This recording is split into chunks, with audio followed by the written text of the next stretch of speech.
day, ladies and gentlemen. Welcome back to Dirk's Malone Boxing. And there's a South African boxing legend sitting across from me. It's hammer time today.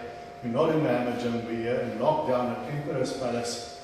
And I'm talking, of course, about Harold the Hammer Volbrecht, long reigning South African welterweight champion, two-time world title challenger, and today one of South Africa's foremost and well-known trainers. Harold, I always like to start at the beginning, and the beginning is now a long time ago. But when was the first time when you started boxing? What got you into boxing? Well, I grew up in a very tough area. I grew up in GP and Bass Valley and Belgravia. And as a kid, you play in the park and you can't look after yourself and you get bullied. So, and not far from the gym was a boxing gym. And I started boxing at the age of 6. I was 6 years old. And I started boxing, and then I just loved it. And that's where my career started in 1964. And then I continued in 1969. I was 12 years old. I won my first South African title in Johannesburg, Tamil. I had 4 fights for the weekend, and that's where my career really started, you know. And then I won a lot of amateur titles, SA titles, junior and senior. And then as I continued, I turned professional in 1975, and I became South African welterweight champion in 1976, a couple of months later. Yes, you beat Gert Kremer for the title. That's right. And that is a guy you fought, I think, 4 times. I think it was the third time when you fought for the SA title. Tell us about that night. Well, you know, I was, you know, a lot of fighters, you know, like are scared of 12-round fights. And when I started sparring with experienced fighters, I realized I love 12 rounds, I love 10 rounds. So that's where I decided that in my 6th professional fight, I had one 6-round fight, and then I went straight fighting Gert Kremer for a 12-round SA title fight. And it was in my favor. I realized that, and then from there on, I knew that I'm a 12-round fighter, and a lot of fighters used to go up. They used to give me a hard time right up to round number 8. But when championship rounds come to round number 10 and 11 and 12, then that's where I took over, you know. So it suited me, you know. I realized that I was a 12-round fighter. So you're actually a distance fighter. Yes. But your nickname by Hammer refers to your left hook, am I right?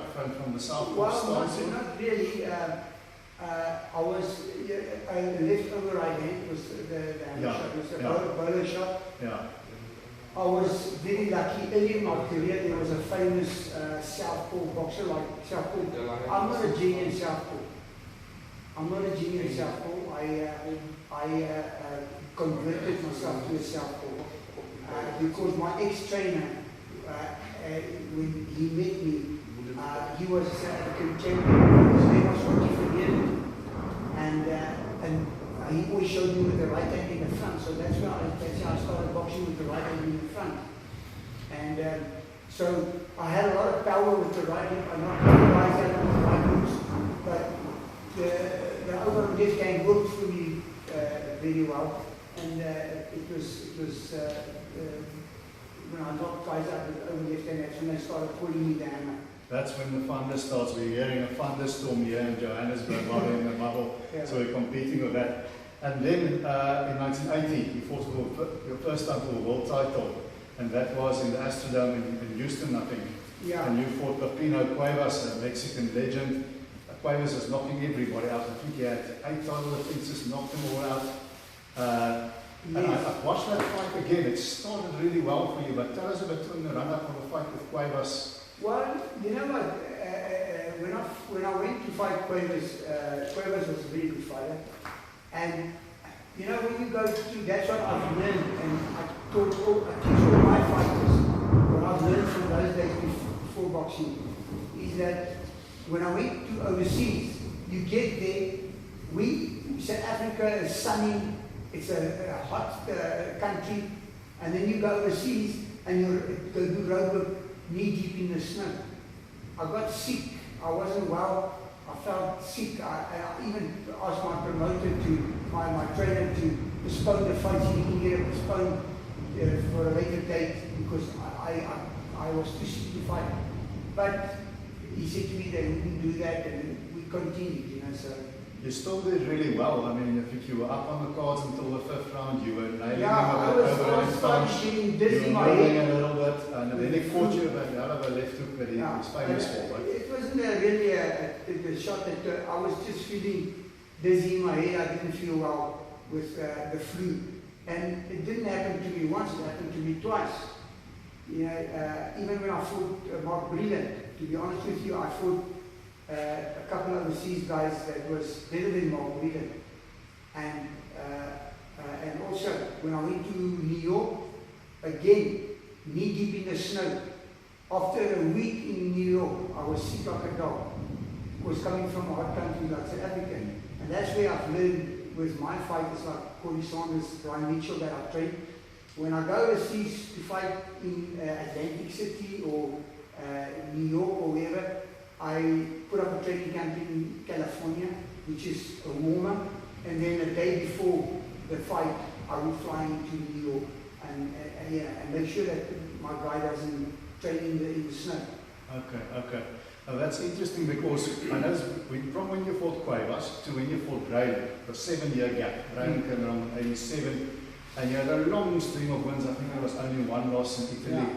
But it's all a lot of wins defending your SA title, international guys, and then it didn't work out against Mark Grayling. But do you sometimes feel, if you watch the guys today, right, we have, back in those days, South Africa only had the WBA that we were allowed to compete for, and then later they kicked us out of the WBA, and then after apartheid, everything normalized again when apartheid was gone. But if you look now in South Africa, it's not so big international, but we also have the IBO. And you look at guys who's won that title, good fighters, you know, Chris van Heerden, Tools and Benge, and you sometimes think, yeah, I wish I was around today. Yeah. You see, at the time when I was fighting, there was two bodies, WBA and WBC.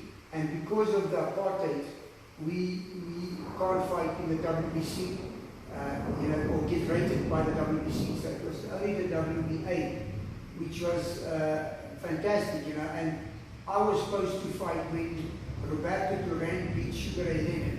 His first defense was supposed to be against me. The posters was already up in Panama, and we were already planning to go there. And then Bob Aaron, which is the promoter of Sugar Ray Leonard, made Duran a very good offer for a rematch against Sugar Ray Leonard. And I lost out on that. And then Leonard won the fight, the rematch, and Leonard decided to fight somebody else. And that's where I went.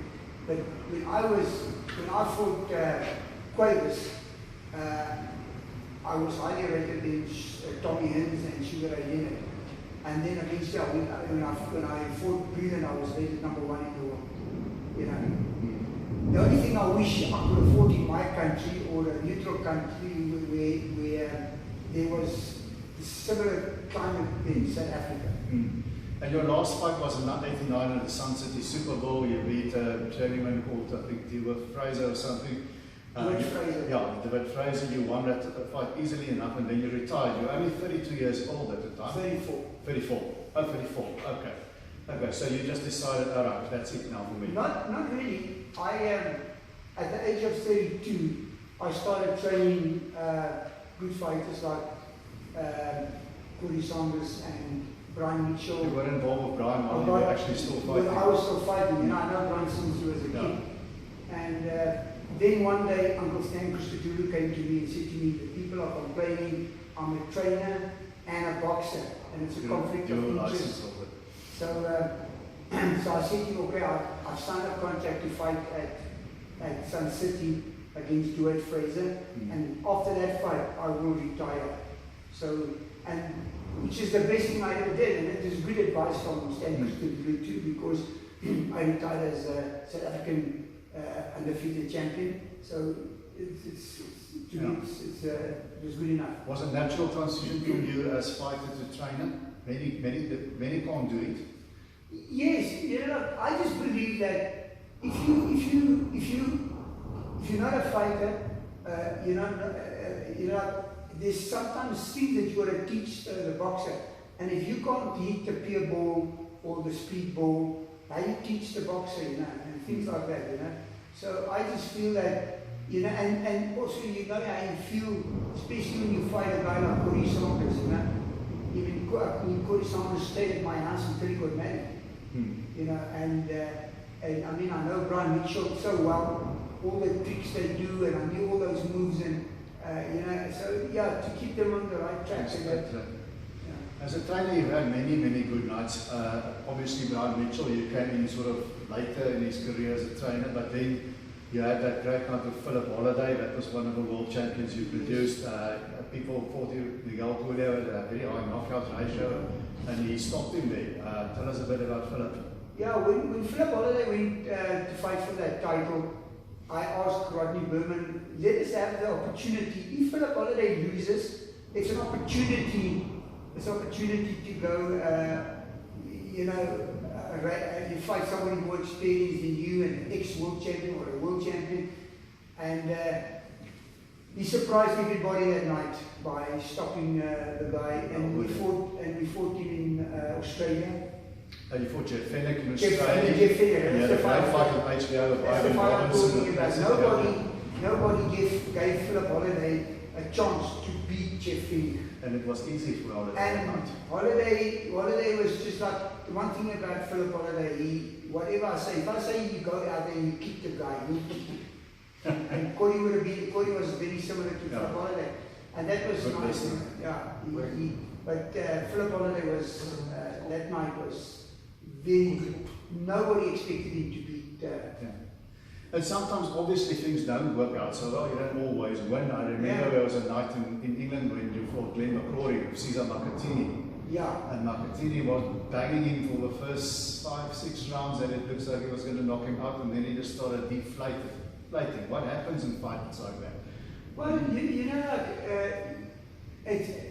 you get often a fight like that, and even in your mind, if you think that guy is good, so I'd rather avoid him. Don't avoid him. Let your boy fight him. If your boy loses and it's a constructive loss, it puts him higher in the ratings. And I got a phone call one day from Rodney Berman and Shona McTaggart.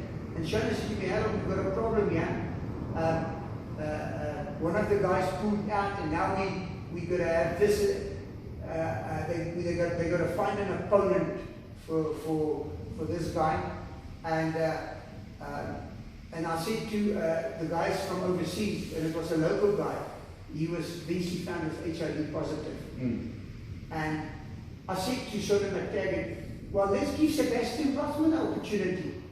Then Rodney speak to me over the phone, he says, I can't do that to you. This kid is good, I said, Rodney... Are we talking about Sebastian Rothman against Ed Norton in England for the WBO title? Yeah. Now I said to Rodney, so if Sebastian Rothman loses, it's a constructive loss, it will take him up in the rankings, it's experience, you can't always just look for a win, Fight somebody better than you, and it raises your career, So Sebastian didn't only beat him, he stopped him. Rodney never expected that. So that's where Sebastian Rothman's career started going. If you look at Sebastian Rothman, that's actually a very big compliment for you as a trainer, because here you have a guy that's a workhorse, he's a big fitness guy with a lot of heart. He's not necessarily the most talented guy you've had. No. It's not that. Yeah. But with what he had, he gone very far. WBU belt, IBO belt. He was doing very well against O'Neal Bell for the IBF title, and he just got caught. But nobody thought Sebastian in the beginning of his career he's going to go that far, and yet look what he did, and he's also a good trainer today. Well, I must just tell you, I went to Johannesburg one day and I watched Sebastian Rothman fight there. I went to go see somebody else of mine who fought on the bull. I think it was Saki Horn or somebody like that, fought on the bull. And Sebastian fought, and he actually didn't look good that night. So, and he decided to retire. And then I got Corey Saunders a fight in America, and the guy that he fought, I can't get on his name now, the guy that Corey Saunders, was still in Corey's career. it's very similar style to Sebastian Rosny. So I phoned Sebastian, I said, listen, I want you to come and spar with Corey Sanders, and if I like the way you spar, how would you like to go to America? Everything on us. Yeah. He said, are you sure? I said, yes. So he came. He sparred with Corey, I liked it, and I took him with to America, and obviously Corey knocked the guy out. And then when we came back, I didn't hear from Sebastian for 2-3 weeks.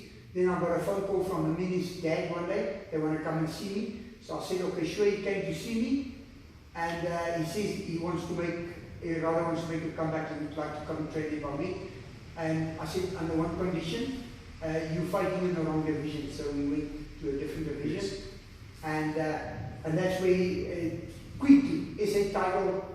Easy quickly world title, and he defended that world title 7 times, if I'm not mistaken, 7 times, which was good. The name keeps cropping up, and the heavyweights always get the biggest attention or most attention. And Corey Sanders is probably the name that's going to be associated with you the most because of that monumental upset. It was Ring Magazine's upset of the year he did against Vladimir Klitschko, who was then the heir apparent to Lennox Lewis, who was just about ready to retire.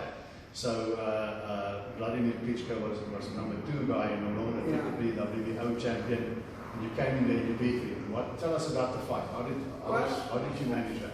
Well, you know, Corey Sanders was an amazing guy. He didn't try and hurt you.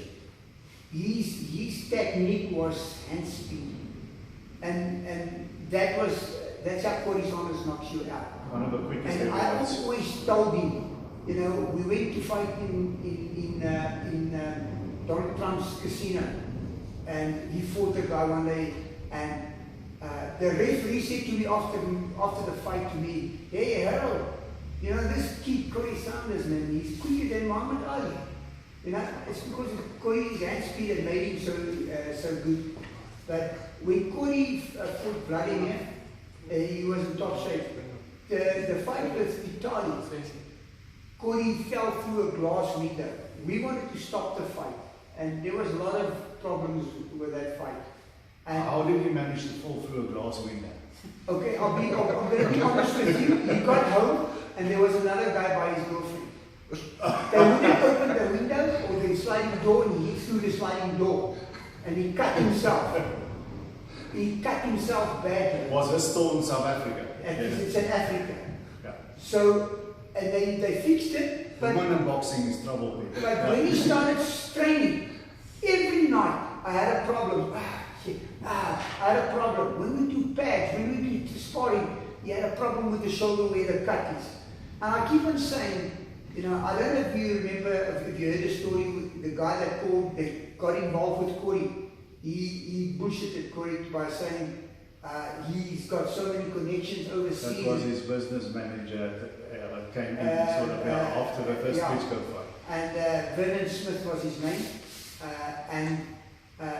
And then he got involved. You know, with me and Rodney Berman working together, Rodney gets the opponents. Rodney organized the fight with Vitaly and Vladimir Klitschko, not Vernon Smith. So I keep on saying to Vernon Smith now, as the new manager, we have to postpone this fight.